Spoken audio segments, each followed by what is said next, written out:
नमस्कार विद्यार्थियों। एम.एन. श्रीनिवास के सिद्धांतों पे हम चर्चा कर रहे थे। उनके दो सिद्धांत और हैं संस्कृतिकरण के साथ साथ पश्चिमीकरण और लौकिकीकरण, वेस्टर्नाइजेशन और सेकुलराइजेशन। पश्चिमीकरण का जो सिद्धांत है श्रीनिवास का, संस्कृतिकरण, पश्चिमीकरण, लौकिकीकरण, ये प्रमुख इनमें सिद्धांत अलग अलग दिए हैं। आज हम चर्चा करेंगे पश्चिमीकरण पे। एम.एन. श्रीनिवास कहते हैं संस्कृतिकरण के अलावा पश्चिमीकरण की भी एक उनकी महत्वपूर्ण अवधारणा है। वो कहते हैं दोनों अवधारणाएं जो हैं, संस्कृतिकरण और पश्चिमीकरण, सामाजिक व्यवस्था में होने वाले परिवर्तन का विश्लेषण है। वो कहते हैं किसी भी एम.एन. श्रीनिवास का कहना था किसी भी सामाजिक व्यवस्था में परिवर्तन दो प्रकार से होता है, एक आंतरिक होता है और एक बाह्य होता है। आंतरिक स्रोतों के कारण जो परिवर्तन होता है, इंटरनल सोर्सेस से जो बदलाव आता है, परिवर्तन आता है, वो कहते हैं एम.एन. श्रीनिवास ये संस्कृतिकरण है, संस्कृताइजेशन है। लेकिन जब सामाजिक परिवर्तन बाह्य स्रोत से होता है, किसी भी सामाजिक व्यवस्था में बदलाव अगर बाहरी स्रोतों के कारण आउटर सोर्सेस से होता है तो उसको वो कहते हैं वेस्टर्नाइजेशन है। सामान्य अर्थों में पश्चिम संस्कृति से उत्पन्न होने वाले प्रभावों को हम पश्चिमीकरण मानते हैं। एम.एन. श्रीनिवास कहते हैं कि पश्चिमीकरण का अर्थ जो है वो, उन्होंने लिखा कि पश्चिमीकरण शब्द का प्रयोग भारतीय समाज के उन परिवर्तनों के लिए मैं कर रहा हूं जो विगत 150 सालों से 150 सालों में अंग्रेजों के शासन के परिणाम स्वरूप उत्पन्न हुए हैं। जैसे टेक्नोलॉजी, संस्थाओं की वैचारिकी, मूल्यों में होने वाले परिवर्तन, इन सभी को उन्होंने पश्चिमीकरण में लिया। वहीं उन्हीं के विचारों को आगे बढ़ाते हुए प्रख्यात समाजशास्त्री ओगेन सिंह कहते हैं पश्चिमीकरण एक प्रोसेस है, एक प्रक्रिया है जिसमें मूलतः मानवतावाद और बुद्धिवाद का समावेश हो जाता है। वो इसमें मानवतावाद और बुद्धिवाद के समावेश की बात करते हैं। बोले पश्चिमीकरण का संबंध इंग्लैंड की संस्कृति के प्रभावों से नहीं है, बल्कि पश्चिम की संस्कृति जिसके कारण भारतीय समाज में, भारतीय संस्कृति में मानवता और बुद्धिवाद पे जोर दिया जाने लगा है, उसके प्रभाव की प्रक्रिया को पश्चिमीकरण कहना चाहिए। समाजशास्त्री एक लिंच हैं, उनका कहना है कि पश्चिमीकरण में पश्चिमी पोशाक, कपड़े, खान पान, तौर तरीके, शिक्षा, खेल, मूल आदि को सम्मिलित किया जाना चाहिए। ओवरऑल जो है एम.एन. श्रीनिवास जो कहते हैं कि पश्चिमीकरण ब्रिटिश संस्कृति के कारण हुए वाले बदलावों की बात करते हैं। उसकी उन्होंने विशेषताएं की। बोले एक न्यूट्रल कंसेप्ट है, तटस्थ अवधारणा है। इसमें क्या होता है कि यह पश्चिम के प्रभाव से होने वाले किसी भी परिवर्तन की ना तो अच्छाई बताती है ना ही उसकी बुराई।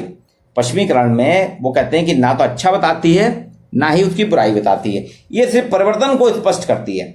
जो भी बदलाव आ रहे हैं उनकी बात करती है, उसके अच्छे बुरे की बात नहीं करती, इसलिए कि न्यूट्रल, तटस्थ अवधारणा है। दूसरी चीज कहते हैं ये वैज्ञानिक अवधारणा है। ये पश्चिमीकरण, westernization is a scientific process. इसमें जो भी है वैज्ञानिक अवधारणाओं को इन्हें प्रमुखता दी है, वैज्ञानिक तत्वों को इन्हें लिया है, वैज्ञान के कारण होने वाले परिवर्तनों को लिया है। ये एक व्यापक अवधारणा है, ब्रॉड कंसेप्ट है। इसको कहते हैं पश्चिमीकरण की अवधारणा छोटी मोटी अवधारणा नहीं है, व्यापक, इसका क्षेत्र व्यापक है। इसमें पश्चिम देशों के होने वाले प्रभाव के साथ साथ भौतिक अभौतिक परिवर्तन भी शामिल है। इसमें व्यवहारिक ज्ञान है, पश्चिम का व्यवहारिक ज्ञान भी है, सामाजिक मूल भी है, यानी इसका क्षेत्र व्यापक है, विस्तृत है। तो ये इसमें कहते हैं ये जटिल प्रक्रिया। इसकी एक विशेषता उन्होंने कहा इसकी ये प्रोसेस जो है जटिल है, क्योंकि इसका प्रभाव समाज के सामाजिक, आर्थिक, धार्मिक, प्रौद्योगिकी अधिक हर स्तर पर मिलता है। इसलिए किसी एक स्तर में कम हो जाएगा, किसी एक स्तर में बढ़ जाता है, इसलिए जटिल प्रक्रिया। इसका निश्चित प्रारूप नहीं है, lack of a fix proforma, इसका कोई फिक्स नहीं है, इसकी कमी है। पश्चिमीकरण की विशेषता में कहते हैं इसका कोई निश्चित मापदंड नहीं है। यूरोप के इंग्लैंड में अलग होगा, अमेरिका में अलग होगा, रूस में अलग होगा, भारत में अलग होगा। अनेक मूल्यों का समावेश, ये एडजस्टमेंट ऑफ मैनी वैल्यूज है। पश्चिमीकरण की प्रक्रिया में वो बोलते हैं कई मूल्यों का हमको इसमें समावेश देखने को मिलता है। स्वतंत्रता भी है, समानता भी है, भौतिकता भी है, उपभोक्तावाद भी है, पूंजीवाद भी है, तार्किकता भी है, मानवतावाद, यानी कई मूल इसमें समावेश हो गए। वो कहते हैं पश्चिमीकरण वास्तव में, एम.एन. श्रीनिवास ने कहा कि अंग्रेजों का जो 150 साल का शासन था उसने पश्चिमी सभ्यता की या वेस्टर्न आइडियोलॉजी, पाश्चात्य वैचारिकी ने हमारी ईस्टर्न आइडियोलॉजी को, पूर्वी संस्कृति को काफी हद तक प्रभावित किया। कैसे? पहला वो कहते हैं कि भारतीयों के रहन सहन में परिवर्तन हो गया। कुर्ता पजामे की जगह पैंट शर्ट पहनने लगे, कोट पैंट टाई पहनने लगे, है ना। खान पान उनका बदल गया, नाश्ते का प्रचलन शुरू हुआ जिसमें ब्रेड है, जैम है। अब कांटे छुरी से खाने लगे, हाथ से खाने वाला भारतीय कांटे छुरी से खाने लगा। चाय पीने लगा, जो कि भारत में कभी चाय नहीं थी। अंग्रेजों ने ही भारत में चाय की शुरुआत की है। ऐसा बताते, मेरे पिताजी बताते थे कि वो चाय अंग्रेज शुरू में फ्री पिलाते थे लोगों को, और उसका इस तरह से उनने मार्केटिंग करके आज ये कर दिया कि हमको हर वक्त चाय की जरूरत होती है। 2 पीरियड लेने के बाद हम चाय पीते हैं, सवेरे उठते ही से बेड टी पीते हैं। ये रहन सहन हुआ। दूसरी चीज, महिलाएं साड़ी सलवार की जगह जीन्स, गाउन, शर्ट, स्लीवलेस वस्त्र पहनने लगी। परिवार का विघटन, भारतीय समाज संयुक्त था। पश्चिमीकरण ने क्या करा, यहाँ औद्योगिकरण करा अंग्रेजों के कारण, तो हमारे यहाँ एकल परिवारों का चलन हुआ। सामूहिकता की जगह हमारे यहाँ सामूहिकता के स्थान व्यक्तिवादिता ने ले लिया। पति पत्नी स्वतंत्र अपनी स्थिति नहीं कर रहे हैं। दूसरी चीज, विवाह संस्था में परिवर्तन। पहले पश्चिमीकरण के कारण हमारे यहाँ पश्चिमीकरण से ही हमारी विवाह संस्था में बदलाव आया। विलंब विवाह होने लगे, प्रेम विवाह होने लगे, अंतरजातीय विवाह होने लगे, न्यायालीन मैरिज होने लगे, विधवा विवाहों में वृद्धि। ये सारी चीजें धार्मिक संस्कार की जगह अब हमारे यहाँ विवाह भी एक समझौता मानने लगा। जाति प्रथा में परिवर्तन, वो कह रहे हैं कि देखिए जाति के जो नियम थे शिथिल हो गए, खान पान में प्रतिबंध बंद हो गया, व्यावसायिक प्रतिबंध बंद हो गया। ये पश्चिमीकरण के कारण हुआ। वैवाहिक प्रतिबंध भी खत्म होता जा रहा है। धार्मिक जीवन में बदलाव, आज धार्मिक कर्म कांड हमारे बदलते जा रहे हैं। मृत्यु भोज, सती प्रथा, पर्दा प्रथा, मानव बलि, ये धार्मिक रूढ़ियां जो थी ये समाप्त हो गई। स्त्रियों की स्थिति में परिवर्तन, changes in status of women. महिलाओं के जो घर के रहने की थी, महिलाओं को घर से बाहर नहीं निकलने दिया जाता था, वो आज घर के बाहर निकल रही। मानवता यहाँ बढ़ी है। पश्चिमीकरण के कारण भारत में मानवतावाद का पैदा हुआ है, अर्थात किसी धर्म, जाति, लिंग के आधार पर हम किसी समाज को बांट नहीं सकते। हमको सबके लिए समान रूप से कल्याण करना होगा। टेक्नोलॉजिकल चेंज, प्रौद्योगिकी परिवर्तन। पश्चिमीकरण के कारण भारत में परमाणु बम, संचार, आवागमन, मोबाइल, अब ये जो आपकी ऑनलाइन क्लासेस है ये भी आ गई ना, ये परिवर्तन है प्रौद्योगिकी। राजनीतिक जीवन पर प्रभाव, पश्चिमीकरण ने हमारी पूरी राजनीति के मायने बदल दिए। आज हमारे यहाँ पूरा देश एक हो गया है। साहित्य पर प्रभाव, हमारा लिटरेचर भी बदला है। पश्चिमीकरण के कारण हमारे यहाँ लिटरेचर में आज स्वतंत्रता की ज्यादा मांग की जाती है। शेक्सपियर, बर्नार्ड शॉ, इब्सन, इसका प्रभाव देखने लगा है। ललित कला का, हमारे यहाँ की जो ललित कला थी, स्थापत्य कला थी, चित्रकला थी, नृत्य, संगीत, ये सारे बदल गए। जो घराने चलते थे हमारे यहाँ संगीत के, वो सब खत्म हो गए।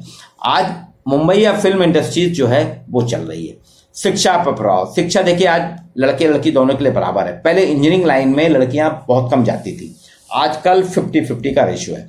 अब पश्चिमीकरण की जो है इतनी महत्वपूर्ण अवधारणा के बाद भी कुछ लोगों ने इसका विरोध किया है, आलोचना की है। विद्वान कहते हैं श्रीनिवास ने पश्चिमीकरण का अर्थ सिर्फ ब्रिटिश शासन के भारत में होने वाले प्रभाव से लिया है, जो एक उनकी सीमित और संकुचित सोच को, मतलब लिमिटेड आइडियाज को स्पष्ट करता है। लर्नर कहते हैं पश्चिमीकरण की अवधारणा पूर्णतः अनुपयुक्त है। जो श्रीनिवास की पश्चिमीकरण की अवधारणा अनुपयुक्त है और संकुचित है। योगेंद्र सिंह ने कहा श्रीनिवास की संस्कृतिकरण और पश्चिमीकरण की अवधारणा जो है, इन दोनों के लिए योगेंद्र सिंह कहते हैं इसमें सैद्धांतिक स्पष्टता नहीं है। समाजशास्त्री कुप्पू स्वामी की राय है पश्चिमीकरण एक सीमित अवधारणा है, वो एक लिमिटेड कंसेप्ट के रूप में लेते हैं। इसके आधार पर हम भारतीय समाज के कुछ सामान्य परिवर्तनों को तो जान सकते हैं। वो कहते हैं कुछ सामान जैसे खान पान, रहन सहन, है ना, आपके पहनावा, शिक्षा, इनमें परिवर्तनों को जान सकते हैं, लेकिन पूरे समूह में, पूरे समाज में होने वाले परिवर्तन को हम नहीं जान सकते। लेकिन इसके बाद भी आप देखेंगे पश्चिमीकरण की प्रक्रिया जो है बृहद रूप में भारतीय समाज में चल रही है और उसको देखा जाता है। अब इसी आधार पर एक और उनकी अवधारणा है लौकिकीकरण, सेकुलराइजेशन। एम.एन. श्रीनिवास कहते हैं लौकिकीकरण हमारे अपने व्यवहार और कार्य जो है धर्म और ईश्वर से न जोड़कर व्यवहारिक जीवन से जोड़ना और उनको सांसारिक उद्देश्यों के साथ प्रबद्ध करने की प्रक्रिया जो है लौकिकीकरण। मतलब हर चीज को हम ईश्वर के साथ न जोड़ें। जैसे कोरोना वायरस आया है, आप सोचिए इसके पहले होता, जैसे 1918 में जो महामारी हुई थी उसको प्राकृतिक नहीं माना गया था, उसको माना गया था ईश्वरीय प्रकोप है। उसको ईश्वरीय प्रकोप माना गया। आज इसको माना गया, अब हम कह रहे हैं ना कि चाइना की लैब से निकला हुआ है, ये नेचुरल नहीं है, ये बनाए हुए मैन मेड। ये कहलाता है लौकिकीकरण, कि जब हम अपने व्यवहार और कार्यों को किसी धर्म और ईश्वर से ना जोड़कर व्यवहारिक जीवन से जोड़ते हैं और उनका सांसारिक उद्देश्य प्राप्त करने के लिए उसकी प्रवृत्ति जो है सांसारिक रूप से प्राप्त करना चाहते हैं, तो वो लौकिकीकरण कहता है। जैसे आज पहले एक था कि लोग तीर्थ यात्रा के लिए जाते थे, उनके लिए तीर्थ यात्रा क्या था? धार्मिक उद्देश्य था, अपने किए गए अपराधों को तिलांजलि देने के लिए, प्रायश्चित करने के लिए जाते थे। लेकिन आज धर्म जो है, धार्मिक यात्राएं, लोग सैर सपाटा पर्यटन के उद्देश्य से जाते हैं कि चलिए हम जा रहे हैं, घूम फिर के आएंगे, वहां पूजा पाठ भी होगा और पर्यटन भी होगा। ये कहता है लौकिकीकरण एक नियत है। पहले जिसे धार्मिक लौकिकीकरण को वो कहता है एक नियत है, इसमें एक बात नियत है, फिक्स है कि जो चीज पहले धार्मिक मानी जाती थी अब वैसी नहीं है। उनमें विभेदीकरण की एक प्रक्रिया जो समाज के विभिन्न आर्थिक, राजनीतिक, कानूनी, नैतिक पक्ष को इसमें स्थापित करती है। लौकिकीकरण का दूसरा वो कहते हैं तत्व बुद्धिवाद है। यानी बुद्धिवाद एक व्यापक शब्द है जो विभिन्न सैद्धांतिक और व्यवहारिक प्रवृत्तियों के लिए प्रयुक्त किया जाता है, वो उसमें प्रयोग करते हैं। अब एम.एन. श्रीवास्तव ने लौकिकीकरण के कुछ तत्व भी बताए। लौकिकीकरण के तत्वों की बात करते कहते हैं इसमें धार्मिकता का पुट कम हो जाता है। लौकिकीकरण के विकसित होने से समाज में सेकुलराइजेशन के आने से धार्मिक कट्टरता और संकीर्णता धीरे धीरे कम हो रही है, इसलिए समाज में आज हमको धार्मिकता कम दिखाई दे रही है। ये धर्म पर नहीं, तर्क और विवेक, लॉजिक और रैशनैलिटी पर आधारित है, धर्म पर नहीं।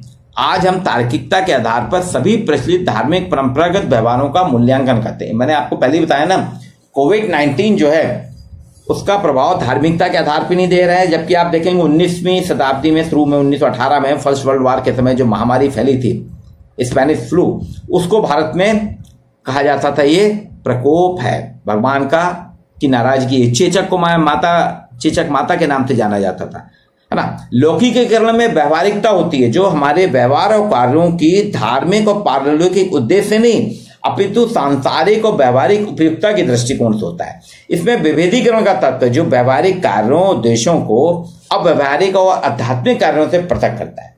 इसके कारक जो बताए, जिन कारकों से लौकिकीकरण हुआ है, पाश्चात्य शिक्षा, वेस्टर्न एजुकेशन, भारत में जो पश्चिमी शिक्षा आई उसमें धर्म निरपेक्षता की बात करता है, धर्म का उसके कोई प्रत्यक्ष संबंध नहीं है।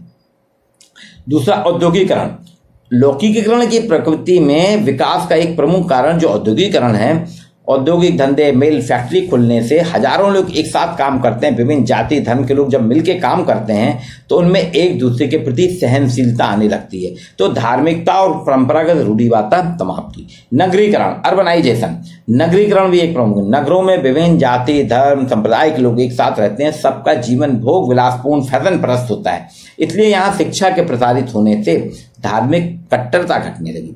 लोग विचार विवेक और तर्क से करने लगे। यातायात और संचार के साधन, यातायात संचार के साधन हम जानते हैं लोगों की दूरियां खत्म कर दी हैं।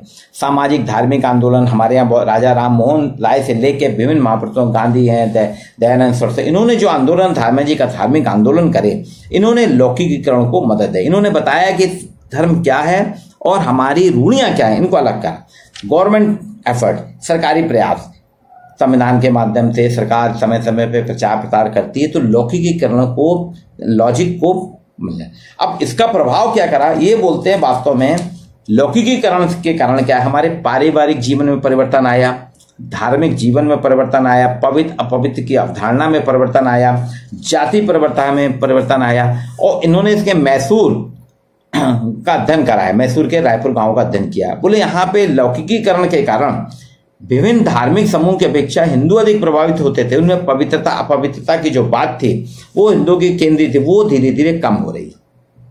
विभिन्न जातियों के बीच संरचनात्मक दूरी जो है पवित्रता अपवित्रता की जो थी वो खत्म कर रही, उनमें तुलना सदा पवित्र अपवित्र से होती थी, वो खत्म हो रही है। जाति रक्त संबंध की अपवित्रता खत्म होती जा रही है। शहरी ने गांव के रेस्टोरेंट वगैरह में सब बिना जाति पूछे हुए हम एक साथ खान पान करते हैं।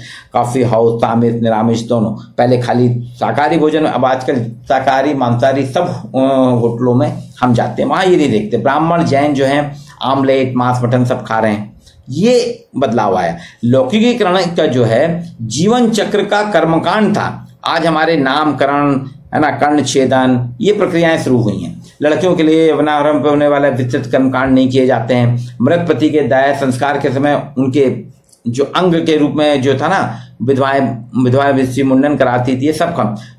आपके 13 दिन के जो कर्मकांड थे मृत्यु के समय वो कम हो गए हैं। तो ब्राह्मण लोग जो तिलक लगाते थे, साउथ इंडियन, पूजा पाठ 4-4 5-5 करते थे, दीपक जलाते थे, ये सारी चीजें कम हो गई हैं। अब आप देखिए लौकिकीकरण के कारण जो है हमने जाति प्रथा पे कम हुआ, धार्मिकता कर्मकांड कम हुई है, हम सामान्य पूजा पाठ करते हैं, बहुत ज्यादा हम उस पर फोकस नहीं करते। पारिवारिक जीवन पे भी प्रभाव पड़ा है। परिवार की संरचना या आकार आज व्यवहारिक कसौटी पे देखा जा रहा है। विलंब विवाह किया जा रहा है, एकल परिवार को अधिक महत्वपूर्ण माना जाता है, व्यक्तिगत गुणों का महत्व आज देखा जा रहा है। आज हम परिवार नहीं देखते, हम देखते हैं लड़के लड़की की नौकरी कैसे, कितने का पैकेज है। तो ये जो है आज अंतरजातीय मैरिज भी होने लगी है। आपको लड़का लड़की अच्छा होने, जो लौकिकीकरण था कि भावना वास्तव में जीवन में जो हमारे धार्मिक और परंपरागत कार्य व्यवहार थे वो तर्क और कसौटी के आधार, विवेक की कसौटी पे उनका प्रयोग किया जा रहा है। ये इनकी लौकिकीकरण की अवधारणा है। इसके लिए आप देखिएगा यूनिफाइड समाजशास्त्र ध्रुव कुमार दीक्षित की शिवलाल अग्रवाल एंड कंपनी की किताब है, उसमें आपको बहुत विस्तृत रूप से दिखा गया। अगली क्लास में हम अगले एक समाजशास्त्री के बारे में चर्चा करेंगे। आज के लिए इतना ही।